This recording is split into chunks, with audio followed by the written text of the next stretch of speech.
Hi, Donna Ottaviano-Britt here with another episode of Joyful Disciples. And I want to share with you today two things. One is a really wonderful guest who has a beautiful story and actually is a convert to the Catholic faith. So we're going to talk to her about that.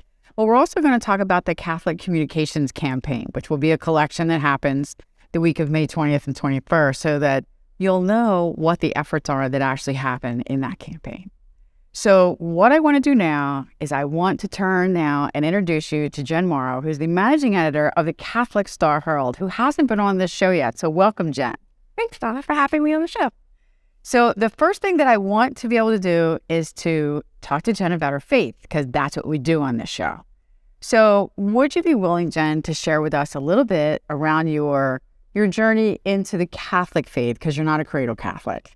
Correct. I'm not a cradle Catholic. I actually didn't even know what that term meant until about, 15 years ago. And but I was baptized Catholic, but I wasn't raised Catholic. And when I moved to the East Coast from Texas around 2000, I always get, the 20s. In the 2000s, I realized I wanted to be more involved with my faith. And I actually went to some different denominations. I went to Temple. I went to some Protestant churches. And then I just ended up getting involved with a Bible program, a Bible study group that met in one of my family members' homes. It was like one of the old Renew groups. And anyway, so around 2005, I entered the Catholic Church. I went through the RCIA program at my parish in St. Francis of Assisi in Long Beach Island. And between 2004 and 2005, and I came in fully into the Catholic Church in 2005 at the Easter Vigil. Well, like what we always like to say is, welcome home, Jen. So we're delighted that you're a part of our Catholic community. Can you share a little bit? So you shared your journey and the different things that you explored. Okay. Can you share a little bit around maybe what your relationship is with Jesus in the Eucharist? It would seem totally appropriate in this year of Eucharistic revival. Okay. I like how those hard-hitting questions, Donna. I only got like a 2-second preview of what I'll be talking about. So, all right. My relationship with the Eucharist. I would say that when I first came into the Catholic Church, obviously, I was a great RCA program and continue to be involved in my parish. But I think it's a hard thing to grasp the relationship with the Eucharist. And that is something that I continue to learn and talk to a lot of different people about. So it could put it in a more understandable a way that my little brain can process. But I would definitely say in the last 2 years since being here in the Diocese of Camden, probably because of the Eucharistic revival year, I've been taking part in a lot of the Eucharistic talks, not necessarily with my job as the editor of the Catholic Star Herald, or even as a reporter, but just for my own personal faith growing. And between being part of a Franciscan parish and going to these learning sessions and prayer moments, I've definitely had a new respect and understanding for the Eucharist in that it is, we always say it's more than a symbol. And I think that is something in the last year I've really experienced more, that when I take the Eucharist, when I receive it, it is a moment between me and God. I know our Vicar General, Father Hughes, I've spoken with him and we've had some conversations. Mm-hmm. And there was one thing that he said that always stuck out with me is that when you walk up to receive the Eucharist, people are often saying hi to their friends or, tapping somebody on the shoulder, which I love to do as well. But he had, conveyed to me that you're going up to receive the Eucharist. You're in a relationship with Jesus right now. Maybe it would be advantageous to keep your eye on that. And ever since we had that conversation, that is something that I'm very particular about, aware of, thank you, that I walk up to receive the Eucharist. And that is a moment between us. And then I go back and I pray even more just between him and I than there would have been before. Mm-hmm. And I'm going to make a comment here. And I think what Father Hughes shared with Jen is really good advice for all of us, is how are we approaching Jesus in the Eucharist at Mass? And what is our relationship with him? And I think it's really just a beautiful way. And that's a really excellent example of demonstrating holy conversations, right? Between two people, both believing in Jesus, and let's talk about our experiences. So I really appreciate you sharing that.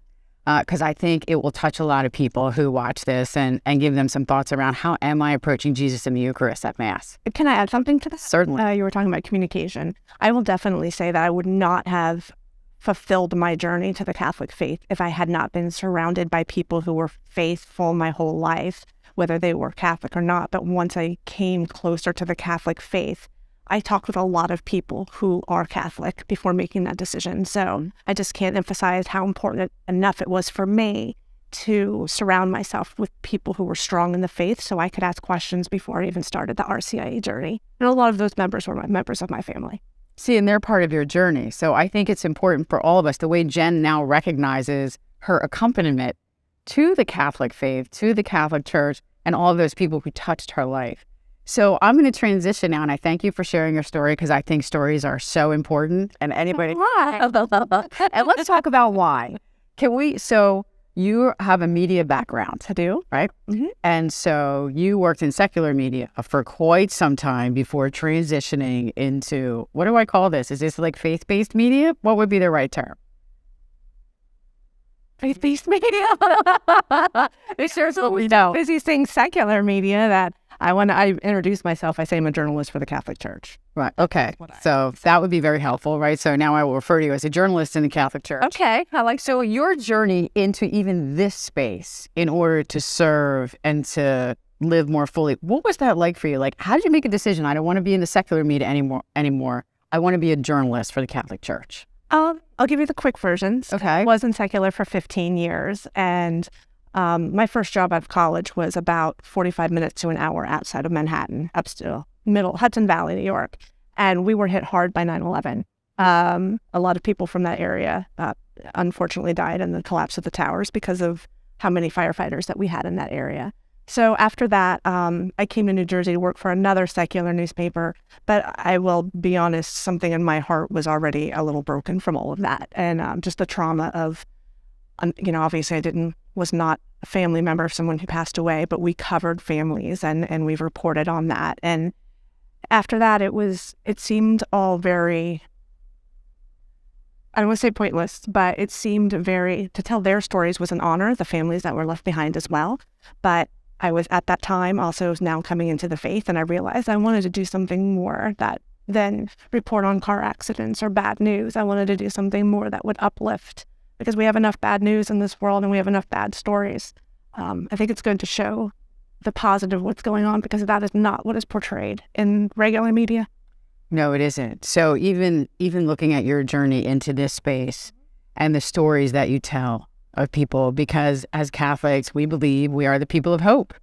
And so, and also understanding the difference between happiness and joy, and that we would find joy even in sad. Absolutely. When we're carrying our cross. Yeah, let me make that clear. Just because we're not in the secular press does not mean that there are not times that I have gone home and cried my heart out from an article, from meeting somebody who had lost a son or somebody who had lost an entire family, to other stories of happiness too. But the point of the story is we all have struggles and challenges. So it's not just good news or happy news. It's also perseverance and how you make it through our faith. Or if you don't have faith, how can you find it? And that's what I realized I wanted to do. And it took a long time to get there. And now that I'm here, I'm just very honored. I have to say, we're delighted that you're here too, Jen. Oh, thank you. Yeah, we're delighted that you're here. So this seems like a really good place to sort of transition from your story and your vocation really in media into your telling stories, because it absolutely is. Because all of us are called to serve in certain ways the kingdom and to build the kingdom, and this is how you're doing it. So can you talk a little bit? So I mentioned in the early part of this episode, this Catholic Communications campaign. And so can you share with us a little bit around how that works? Because there's going to be a collection on May 20th and 21st in all of our parishes. What that funds? Can you talk to us a little bit about that? Yes. So that is a campaign from the USCCB. And the funds that are collected, 50% goes to the USCCB, the Conference of Catholic Bishops, and the 50% stays here within the Diocese of Camden. So what that helps is it helps us spread the gospel in the fact that we are promoting through the Catholic Star Herald, through our podcasts, to shows like this, when we live stream events and communications events, such as the recent iRace or a Chrism Mass, those funds go to help the communications department share the evangelization of all of the other departments in the diocese. So really, it's evangelization, and it's helping us help you and help our parishes spread the gospel. And it really is a true partnership between the communications group here at the diocese and, for example, the pastoral offices and Catholic Charities and Vitality and a host of other departments I'm not thinking to name at the moment. Right. But isn't it a partnership with the parishes as well? Absolutely. We have I would say we have a very good relationship with almost all of our parishes, if not everyone. And there are many times that parishes will reach out to the Catholic Star Herald, whether it's myself or our reporter Pete Sanchez or one of our photographers or advertising reps for an article idea and advertising. So very often the advertising department will reach out to me and say, hey, this parish has a really great event going on. Maybe you can write something about it. And so we'll either advance it by writing an article that'll go up on the web and in our paper. So we reach many different demographics. And then we'll cover an event as well. So that happens quite a bit. I mean, there's some really great events coming up in the next couple of weeks, especially in the early summer, that I wouldn't know about if the parishes hadn't contacted me. So my job is to get their news out, is to tell the stories of all of the faithful of our diocese and beyond, and help everybody grow in faith. And of course, we work with all of your departments, and we hope that too. And I'd love to go to your events.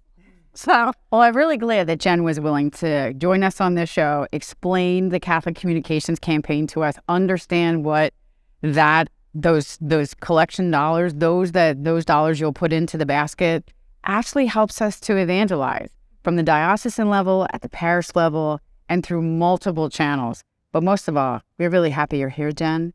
Not just here working in the communications department, but that you're in a part of the Catholic faith and you've made your journey here because you make us better.